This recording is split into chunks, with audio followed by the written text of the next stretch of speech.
Welcome back, everybody. Gaming Grandpa here with part 9 of my MLS Explained tutorial for Football Manager 23. This is also the last section dealing with acquiring players for your roster. Before I get into the remaining ways to acquire players, I want you to understand what the term waiver means. If you're an American and you watch any other sport, you should already know what a waiver is, because every sport in the U.S. has the waiver and a waiver wire, waiver list, and everything else. A waiver is the act of intentionally relinquishing or abandoning a known right, claim, or privilege. In this case, when you waive a player in the MLS from your roster, you're waiving the rights to that player. The MLS rights are no longer yours. They fall back to the league, and whoever takes that player later, then they get the rights. There's no trading for rights or anything like that, because I am intentionally getting rid of this player. Another thing that you have to understand, in the off season, when you go under the contract, you will not see waived player. You'll see released player. When you release a player, and I'll get into that later, it's different than waiving a player. All right? Any player can be released or waived at any point in the season. When they're released after the initial squad registration date, which this year it's March 4th, March 5th, you can't release them. It's now waived player. All right?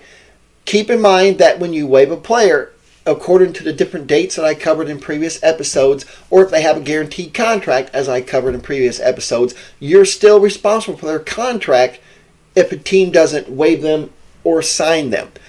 Also, according to draft rules, some of these players that are waived, that clear waivers, can enter a waiver or re-entry draft depending on the previous episodes that I already showed you.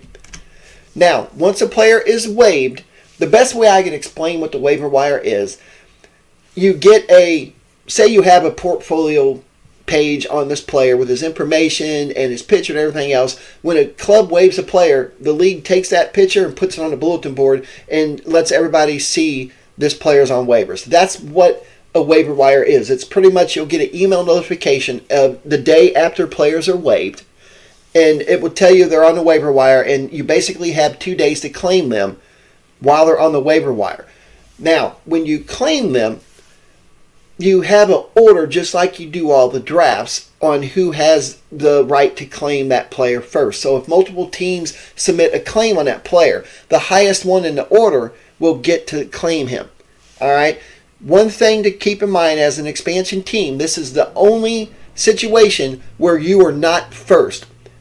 Expansion teams are automatically at the end. So this year, I am number 29 on the order. So if there's any players that another team has put a claim on, I'm not going to get them. That's just how it works. Once you place a claim and it's processed, then you move to the back and everybody else moves up one. Does that make sense?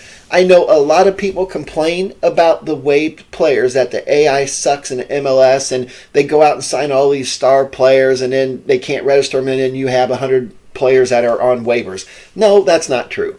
It's just like you would do in your team when you first come in. There's players you want to release on a free. There's players you want to let run out their contract. There's players you don't want on your team. The MLS AI has the same things. That's just like, how many times have you tried to play an MLS save that you couldn't register certain players and you had to waive them? It happens. I mean, it's always going to happen. That's why they have this waiver wire. There's not an overabundance of young stars on the waiver wire. I mean, yes, you're going to find a gem here and there, but the majority of the players that are on the waiver wire are players that team felt couldn't do them any good. Maybe they're 21 years old and they're just not up to speed for their first team, so they thought they'd waive them. It could be an older player. It could be a player that has a humongous contract and they're hoping this is the best way to get them off their wage bill. You know, there's all kinds of reasons, but after March 4th this year, I got the email with the waiver list, and there was only 30 players. That is not bad at all. That's an average of 1 player per team. And there were some teams that didn't even waive anybody. So please get that myth out of your system. It's not true. Okay? Also, when you claim a player off waivers, as you can see down below in that image, I can select the option to claim him off waivers. If I am the one that wins that claim, I assume that player's current contract. So be careful with squad registration. If you're already at max limit on squad registration, that doesn't mean you can't claim a waiver. But if that player has a senior contract, then you're going to be in a little bit of trouble. I will show you different things like that in another video, but just keep that in mind with the contracts. What I recommend to you to do is, if no other team has processed a claim, let that player clear waivers. Once he does, he's an unrestricted free agent, and 9 times out of 10, you can get him on a supplemental contract if it's a youngster, and you can move him to your B team. Not only that, but it'd be cheaper. So just keep that in mind. There are a bunch of little tricks that you can do. All right. When is it a good time to claim a waiver? If it's a player that you cannot live without, and you are higher in the order than everybody else, then by all means, put in a claim out on a player. That's not a big deal. Hopefully you can offer him a new contract down the line. Hopefully it's not a DP or an under-22 initiative. Hopefully you have slots for him. Because if you don't, then you're still going to be at the back of the order of the waiver list, but you're not going to be able to get that player. So keep all them things in mind. Now, trades. Here is another system in the MLS that a lot of people think are broken. What I mean is, I hear a lot of complaints about, the trade system don't work. It's just crap. One thing you have to understand about the MLS is that the MLS undervalues everything, and there's a reason for that. The MLS created all these rules and contract situations so teams don't go bankrupt. How many times have you had teams that are in administrative review or they're financially bankrupt? I mean, the MLS has created all these ways to help teams from doing that. That's why in this picture, for this player, Cucho Hernandez, the max amount of assets I can offer is $825,000. It varies per player. Sometimes it's less than that, sometimes it's more than that. That's why sometimes when you think you should get a better trade incoming for a player, you don't, and that's why. Okay?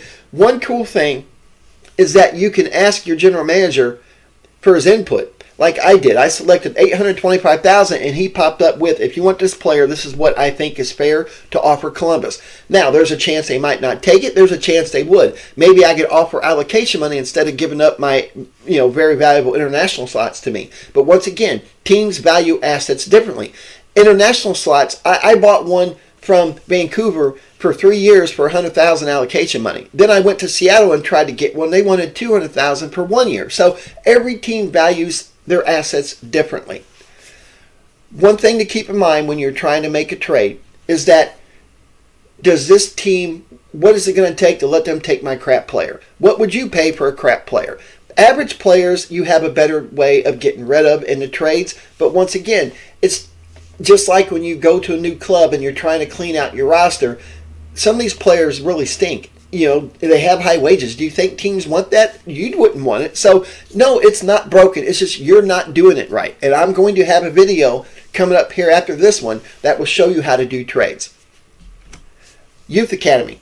The Youth Academy, once again in the MLS, is your youth intake. You don't have really any pull other than trying to get affiliate clubs and improving your scouting knowledge on your youth intake.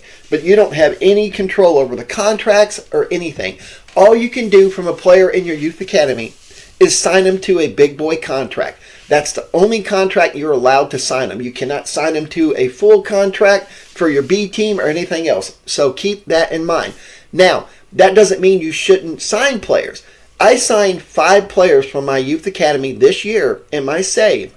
And I immediately sent them back on loan, or I moved them to my B team, or in this case, as you can see in the image, 2 of them, the top guy, Carrillo, and Salas at the bottom, are on loan. That's because the Youth Academy wanted them back, and they're still of age, and they're valuable to them, so I sent them back on loan. But the Youth Academy is a very valuable way of collecting players for your MLS roster. And another thing about that, there's only been, I think, a couple times in my lifetime of playing MLS saves that I've ever had a Youth Academy kid want a senior contract or higher. The reasons for that is because they turned out to be wonder kids. But generally, they're going to want a reserve or senior minimum salary contract, and that works out great because you can move them anywhere you want to, and it doesn't really matter. Your B team is another really good way of getting players. Everybody, when you first take over a team, you check your squad, you check your development center, and it's no different than MLS. A lot of times, there's some decent players in your B team. I have a few of them that I have brought up already that I think are going to do wonders for me.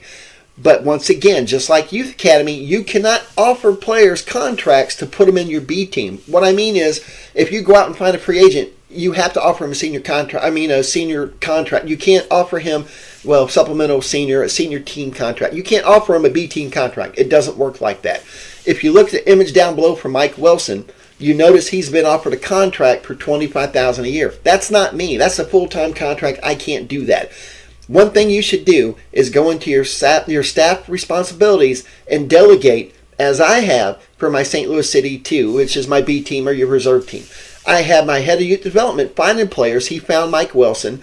My general manager he offered him a contract, and I have final say-so on whether I want these players on my team. That I highly recommend you to do that. That's how you keep your B team full of young players. Another thing you could do is you could sign a bunch of free agent young players that just got waived and cleared waivers and put them in your B team, which is what I've been doing. You're allowed to have 35 players in your B team, so make use of all of that. Now, the cool thing about the B team is once they have a big boy contract, you don't have to move them up immediately. If you have an opening and you want to give them some play time to see how well they're going to do, move them up. You could always move them right back down. That's the cool thing about your B team. They don't have a say-so in it. Unlike sending them out for loans where they can, reject the loan, in your B team, they don't have any choice. You can move whatever player you want to your B team at any time, and they don't have any control over it. So that is a really good thing that you could take advantage of. All right?